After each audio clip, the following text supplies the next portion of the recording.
Hello! This is Reverend Don Lewis coming to you from the beautiful metaverse and more specifically from beautiful Danville, Illinois, homeland of the Corellian tradition. And this is Midday with Reverend Don. Welcome. And as you know, if you follow Midday with Reverend Don, you can type your questions or comments into whatever platform you happen to be watching on. If you're watching live, they should show up here in my chat room. And I hope that you've had a lovely week. And today is our weekly roundup of interesting stories. And I'm going to start by paying respects to a couple of passings. And first, here in our local Vermilion County pagan community, one of our beloved members has passed into spirit, Paul Rouse. And I want to wish my condolences to his friends and family and to his temple and say that he will be greatly missed. The second condolence is Dame Maggie Smith, who passed away, and it was announced this morning, so I would assume probably during the night. And she was 89 years old, so we can't exactly say um, she went too soon, but it would have been certainly lovely to have her still longer. She was a great figure in the entertainment industry, and I think I will probably talk a little bit more about her because I think a lot of pagans are among her fans, even though she was not actually connected to the pagan community. But I think her work was very popular with us. And of course, the third story is, again, Odin's Eye, um, which will be beginning this weekend. So getting back to Dame Maggie Smith. Dame Maggie Smith was a fascinating actress. I once heard, and hello to Pratik in the chat room. It's good to see you, Pratik. I once heard her described as an actress with a great ability to portray upper class women on the verge of hysteria. And although I think that is more accurate for some of her performances than for others, I must admit that she did have that ability. Um, she very commonly played dowagers of one sort or another, particularly late in her career, but even when she was still quite young, she was playing women far older than she herself was. I guess it's because she had a very grand manner, a very grand way of speaking that some um, directors associated with people of greater age. She was known for a number of roles. She was known for Desdemona in Othello back in the 1960s. She was known for Jean Brodie in the prime of Miss Jean Brodie. If you've not seen the prime of Miss Jean Brodie, it's a very interesting film. I think it's, well, obviously it's a very good film.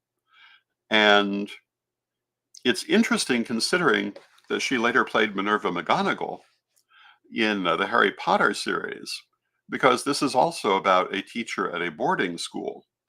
And very different character, very different school, and yet there's a certain similar feeling in some ways. Um, other interesting characters she played, obviously Minerva McGonagall. She played Wendy in Hook, and probably most prominent in recent years, she played the Dowager Countess Violet Crawley in Downton Abbey. And I've known many people who quite enjoyed Downton Abbey.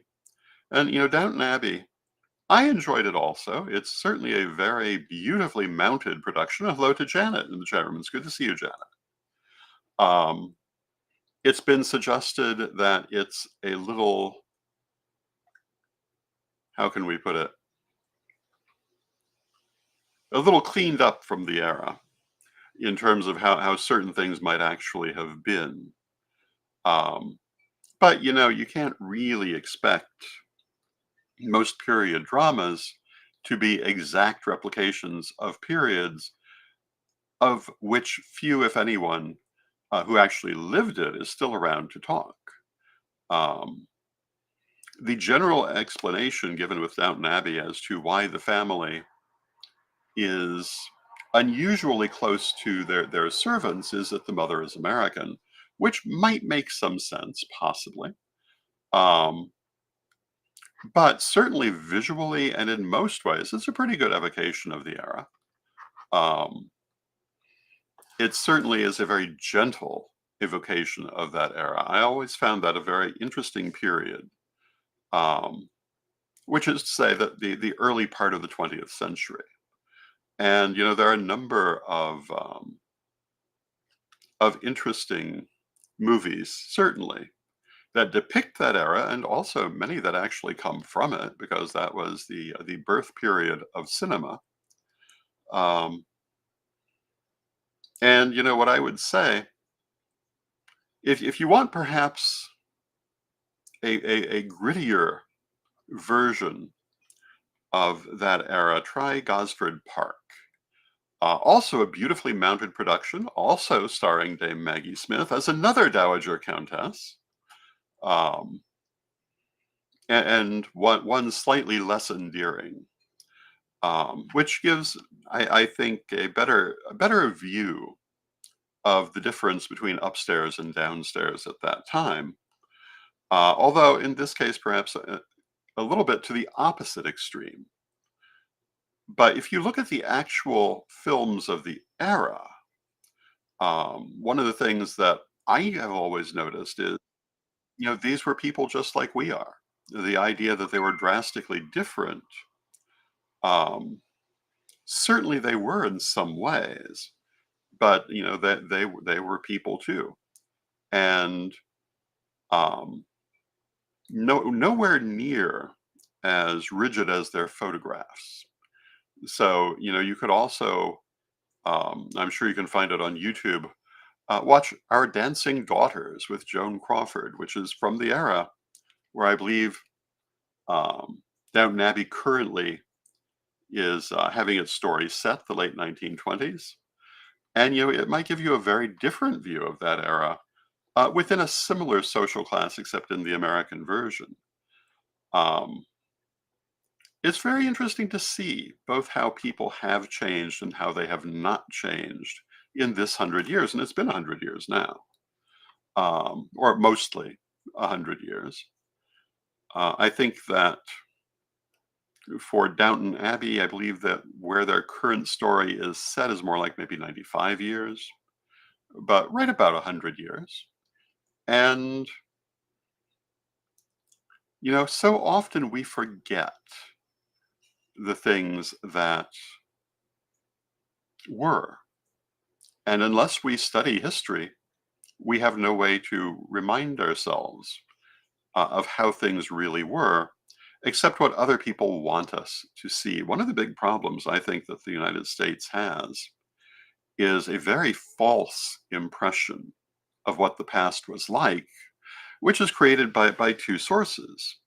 One are the various um, conservative churches who want to give a certain impression of the past, and the other is Hollywood itself, which tried to give an idealized version of the world during that time period that only occasionally touched on what life was like for people outside of what we might call the most fortunate classes. And um, that distorts our point of view. I think also, particularly once the Hays Code was put in force in Hollywood, minority communities were much harder to see there. And you could be left with the impression that those communities didn't exist in that era because they are erased from the screen or presented in very rarefied ways. But of course, that was not the case. Society had all the different people in it that it has now, and they were doing all the things they do now. Um, and yes, there were differences, but in the end, we're people. When we look back 100 years from now in some future incarnation, I don't know how we'll remember this era, but you don't have to look very far to see, certainly not all of them, but some members of the baby boomer generation who seem to have completely forgotten large parts of their own past. I've seen things about people of that age who are now, in many cases, elderly. Well, I think in all cases, elderly, but some more than others. Talking about things like modest clothing, like they didn't wear miniskirts and hot pants back in the day. I'm old enough to remember that.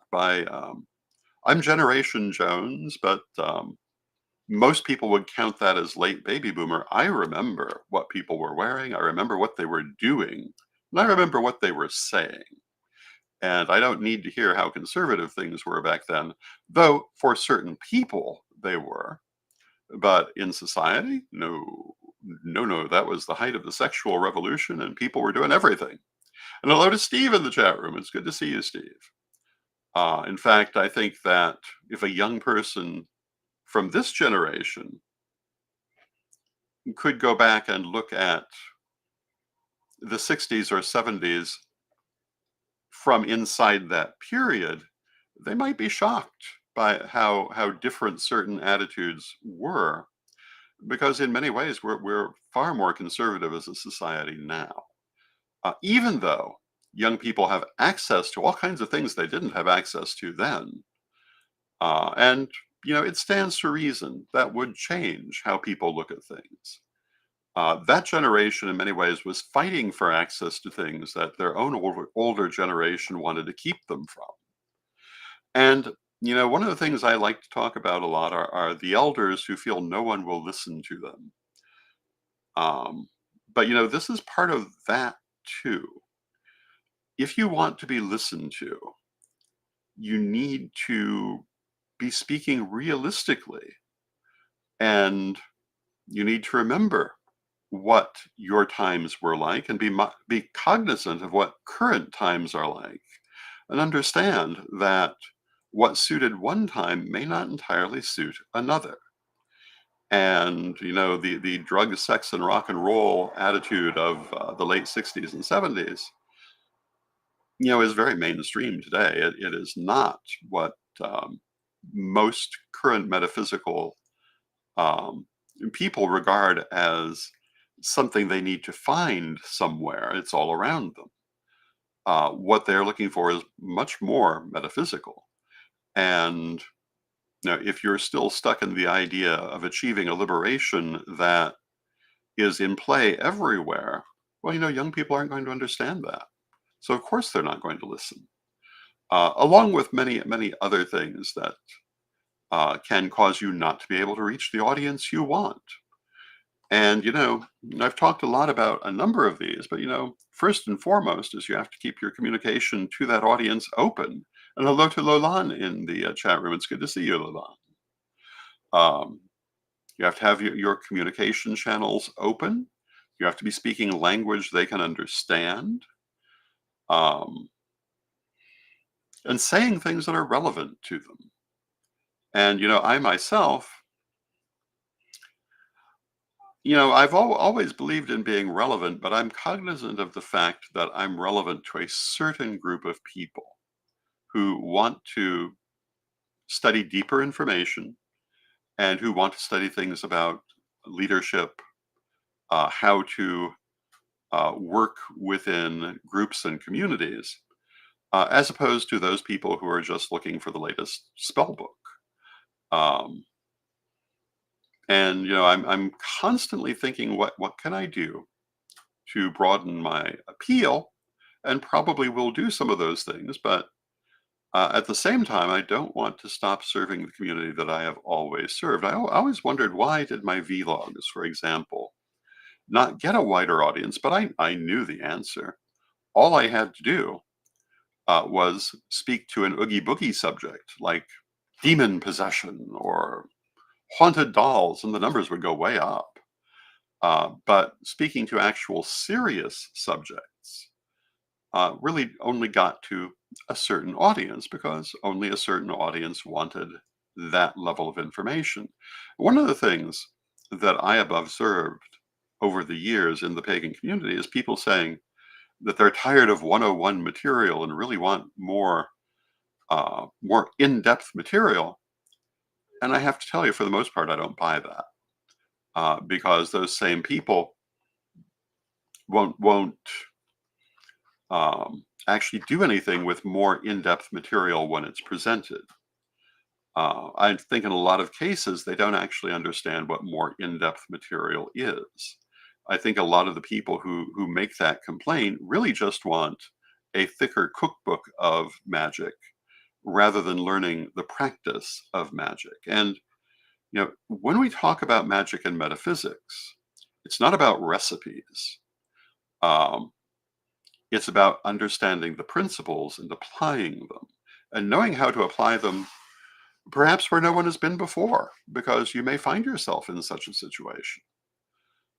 You need to understand why something works and how it works, not just how someone else did it, not some combination of plants and stones and oils. It's much better to know the meanings of all of the plants and oils and stones and be able to make the combination you need when you need it, if that's the kind of magic you're doing. It seems to me that too often in our community, people never seem to get that message. And that's always been one of my major themes, that it's about knowing how. And it's like cooking. You can make wonderful dishes by following recipes. But to be a real cook, you need to know how to create the dish. You need to know what to do when you don't have the ingredients in someone else's recipe. And hello to Mary Hawk in the chat room. It's good to see you, Mary. Um, you need to know how to spice it with the spices you have that may not be the ones that are called for in someone else's recipe, and also how to work without that recipe, because you won't always have things that will fit in a recognized pattern. But a good cook can cook most anything that's present and come up with something appetizing and desirable because they understand the principles of cooking. They understand the principle of spicing the food. They understand what different cooking techniques will give them. They understand what different ingredients will do and how they go together. All of which is far more complex than just following a recipe. Magic is the same. It's great that you have someone's spell book. That's good inspiration. But if you can't work without the spell book, you don't know what you're doing. You need to understand why these things are done. The spell from so-and-so's book may tell you to do X, Y, and Z, but what you need to know is, why are they doing X? What is the point of Y? And what can you expect from Z? And why have they been put together that way? And Janet says, I always like to know the meaning of plants, flowers, and oils. Absolutely. That is really the whole point. Now, it's important to remember also that not everybody interprets everything the same way. Not everybody works with everything the same way. We had a question on Tarot Thursday last night about astrological connections to tarot cards. I personally have never worked with astrological connections to tarot cards. I know that it's popular in some circles. It has never particularly served me, so I couldn't really speak to it. But you'd be making a mistake to think that means that I'm not familiar with tarot. I also would know exactly where to go to get the answer had it not been a live show. Um, I mean, it's quite simple to see what different people have associated with different tarot cards by simply referencing their works. But it's never been something I focused on, because that's just not my way of doing it. And hello to Brian in the chat room. Brian says, I do astrology with tarot a lot. Brian could have answered that question. But, this speaks to, again, the fact that everybody's a little different. Everybody interprets these things differently. And it's learning how to use it for yourself, not copy everybody else, that really is the issue. And yes, if you belong to a particular tradition, you should observe their norms, particularly when acting in that capacity, but you're still an individual. And if your tradition doesn't give you room to be an individual, that really is a problem. And with that, I'm going to take a moment for a word from our sponsors. And here we go.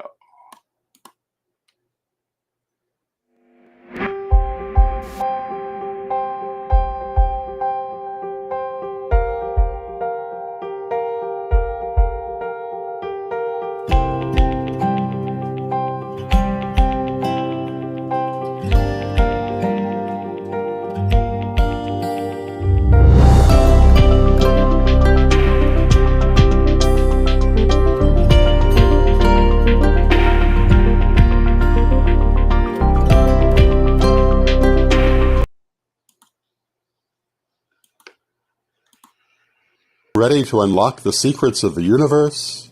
Join me, Rev Don Lewis, for my metaphysical and magic auctions at Gaia Thrift at whatnot.com. Discover fascinating artifacts, mystical crystals, and rare and unusual books that could change your life. Don't miss this chance to bring a little magic into your world. Rev Don's Metaphysical and Magic Auctions, where the extraordinary can become yours. And we want to thank our sponsors, Equinox Learning Hub and Rev Don's Metaphysical and Magic Auctions. And the next auction, I believe, is intended for tomorrow night. And one of the pieces is this illustration representing Odin's eye. So if you're interested in that, join us tomorrow night, and it will be available. And then we still have a little bit of time left in our broadcast. The final story I wanted to talk about was, again, Odin's eye. We've been talking about it all week. But, in a lot of ways, I think it is the big story of the week. And the story of Odin's eye is that for 2 months, the Earth will have a secondary moon. And Mary says, that is beautiful, meaning the artwork. Thank you, Mary.